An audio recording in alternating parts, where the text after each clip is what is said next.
हजरात, अभी मैंने कल ही एक रिपोर्ट में बताया था और सवाल किया था और आपके जहन में ये बात डाली थी कि अमेरिका क्यों कुछ अरब देशों को, खासकर सऊदी अरब को अब खुल्लम खुल्ला हथियार दे रहा है, डिफेंस दे रहा है।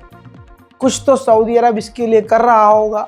सऊदी की सरकार कुछ न कुछ तो अमेरिका के साथ अंदर ही अंदर खिचड़ी पका रही है।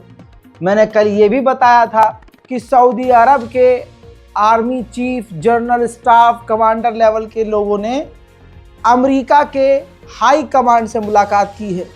अभी 12 घंटे पहले मैंने चिंता व्यक्त की थी और जो मैंने सोचा था, जो हम लोग बात कर रहे थे, वही सच हुआ। आपको पता है, सऊदी अरब की मिलिट्री ने यमन के हूथियों के ठिकाने पर हमले किए हैं।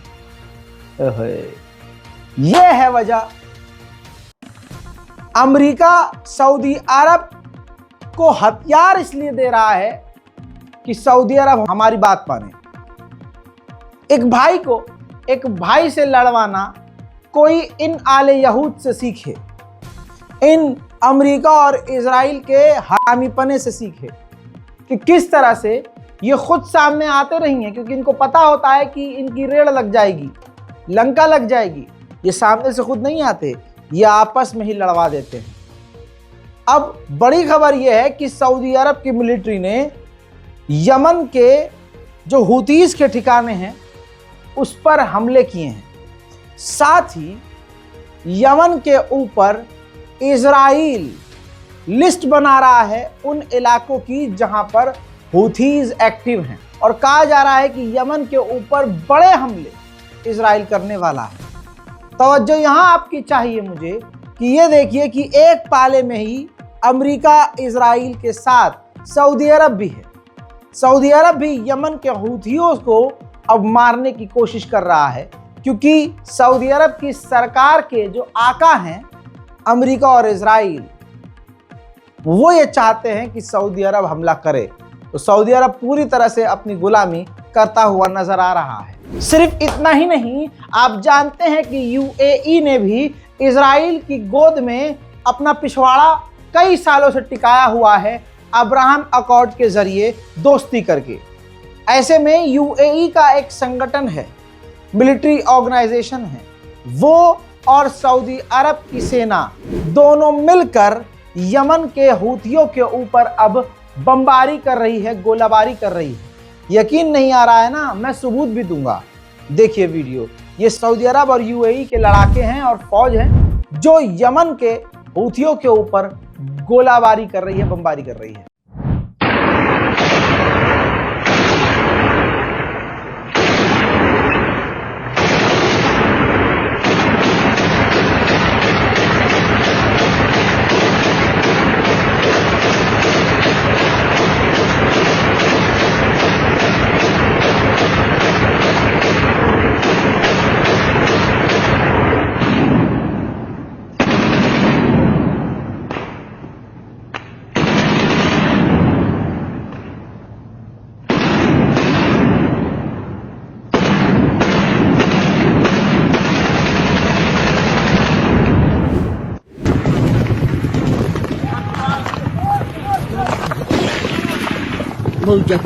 Fauja.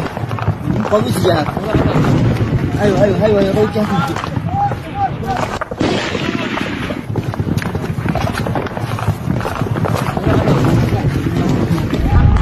अल्लाहु अकबर। ये सच्चाई है। हम मुसलमान दुश्मन के आगे कमजोर तभी पड़ते हैं जब हम में से ही कोई गद्दारी करता है, और यही इतिहास है, उठाकर देख लीजिए। अब यमन फिर भी इन तमाम खतरनाक हमलों के बावजूद और दुश्मन की ताकतें सब एक हो गई, इसके बावजूद टूटा नहीं है, बल्कि यमन ने धमकी दी है अमेरिका को, इजराइल को और सऊदी अरब को कि अगर यमन के ऊपर एग्रेशन दिखाया तो अच्छा नहीं होगा, और ये सोचना बंद कर दो कि हम इजराइल पर हमले नहीं करेंगे, हम इजराइल पर हमले जारी रखेंगे। आपको याद होगा, अभी चंद रोज पहले एक बड़ा अपडेट दिया था मैंने, और आपको पता भी चला था कि अमेरिका ने गलती से अपना F-18 फाइटर जेट मार गिराया है। क्योंकि उसी वक्त यमन के हूतीस ने बहुत ज़्यादा हमले अमेरिका के बेस पर किए थे और अमेरिका का जो डिफेंस सिस्टम है वो कंफ्यूज हो गया था कि भाई ये जो रॉकेट और मिसाइलें आ रही हैं किसकी हैं, ये फाइटर जेट किसके हैं। और उसने गलती से ही अपना ही F-18 जिसने समुद्र के अंदर से ही लाल सागर से उड़ान भरी थी यमन पर हमला करने के लिए, उसी को अमेरिका के ही एयर डिफेंस सिस्टम ने मार गिराया। वहां पर बहुत सारे लोगों ने कमेंट किया, रजा भाई आप तो झूठ बोलते हैं, आपको पता ही नहीं है। वो बेचारे पता नहीं किस नए नए यूट्यूबर की बात सुन के हमारी वीडियो में कमेंट कर रहे थे, रजा भाई उसे यमन के लड़ाकों ने मार गिराया है। देखियो, मानता हूं कि आप उसको सपोर्ट कर रहे हैं, यमन को सपोर्ट कर रहे हैं। आप भक्ति कीजिए, अंधभक्ति मत कीजिए। आप किसी के फैन बनिए, किसी के जीत के लिए दुआ कीजिए, लेकिन आंख बंद करके अंधे मत बनिए। एक्चुअल जानकारी होनी चाहिए, जितना हुआ है उतना ही मानना चाहिए, न बढ़ा चढ़ाकर न जबरदस्ती घटाकर।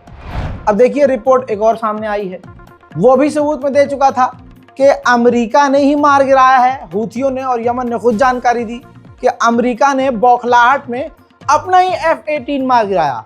अब इजरायली रिपोर्ट के अनुसार सिर्फ F-18 नहीं, एक और अमेरिका का नेवल फाइटर जेट था जिसने उड़ान भरी थी, उसके ऊपर भी अमेरिका के ही डिफेंस ने गलती से फायर कर दिया था, मिसाइल लॉन्च कर दी थी, लेकिन वो बाल बाल बच गया, वरना एक और फाइटर जेट अमेरिका का तबाह हो जाता, अमेरिका के ही हाथों। उधर अमेरिका और इजराइल यमन के हूथियों के ठिकानों पर बड़े हमले की तैयारी कर रहे हैं, तो यमन के हूथियों ने डरने के बजाय अमेरिका को बड़ी धमकी देते हुए कहा है कि खबरदार अगर कुछ भी उल्टा सीधा किया तो पूरे मिडिल ईस्ट में अमेरिका और इजराइल के जो समर्थक ग्रुप है, हम तमाम जगह पर हमला करना शुरू कर देंगे। जहां यमन को डर जाना चाहिए, वहां यमन ने खतरनाक मिसाइल, बैलिस्टिक मिसाइल इजराइल के ऊपर दागी, जिसे इजराइल ने बमुश्किल रोका।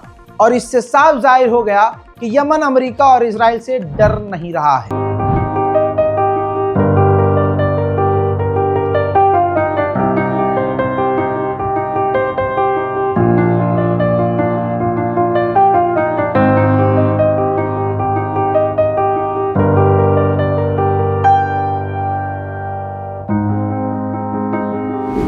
अमेरिका का और इजराइल का सबसे खतरनाक एयर डिफेंस सिस्टम के सेक्शन में एरो 3 आता है।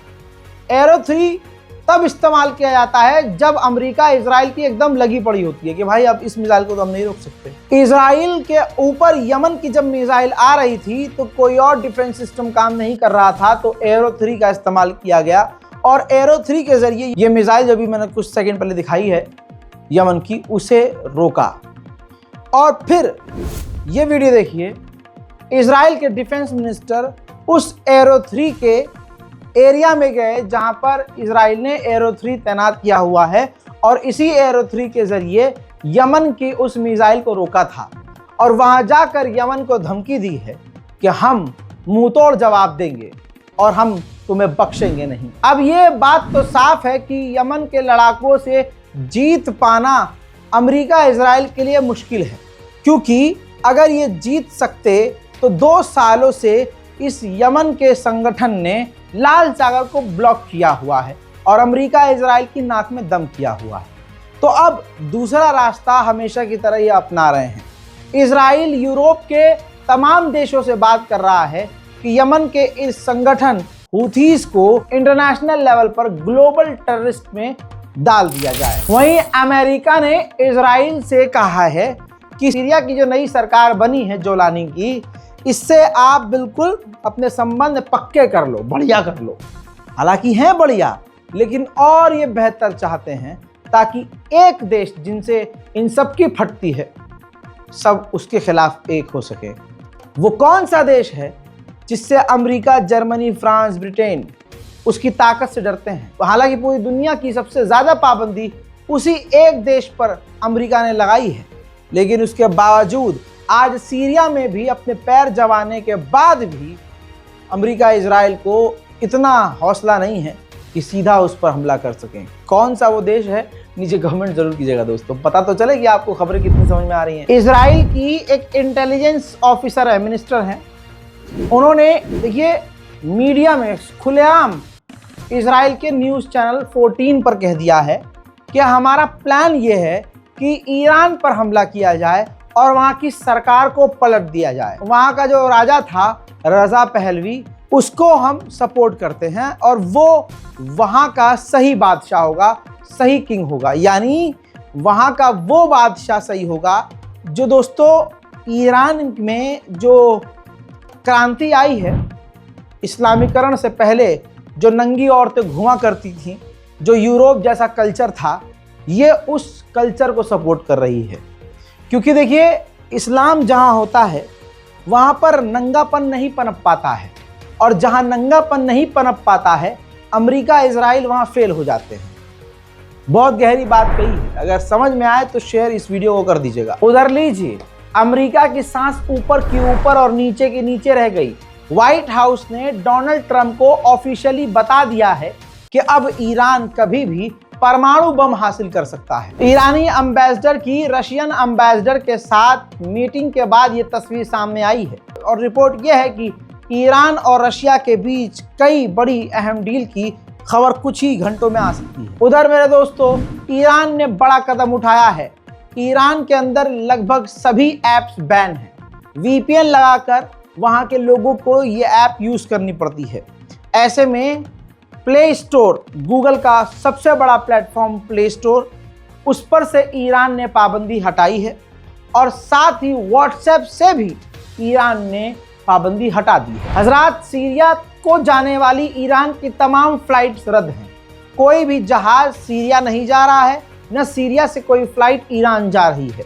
जनवरी तक के लिए, यानी आने वाले नए साल के पूरे महीने तक के लिए फिलहाल आधिकारिक ऐलान किया जा रहा है एयरलाइंस के जरिए कि तमाम जहाज, तमाम फ्लाइट सीरिया और ईरान के बीच उड़ने वाली रद्द है। हजरात मोहतरम, मिडिल ईस्ट स्पेशल रिपोर्ट में फिलहाल के लिए इतना ही। चैनल को सब्सक्राइब नहीं किया है तो कर लीजिए और मैक्सिमम इस वीडियो को शेयर कीजिए और अपनी राय कमेंट में ज़रूर लिखिएगा, जो हमारे लिए बेहद ज़रूरी है। जय हिंद।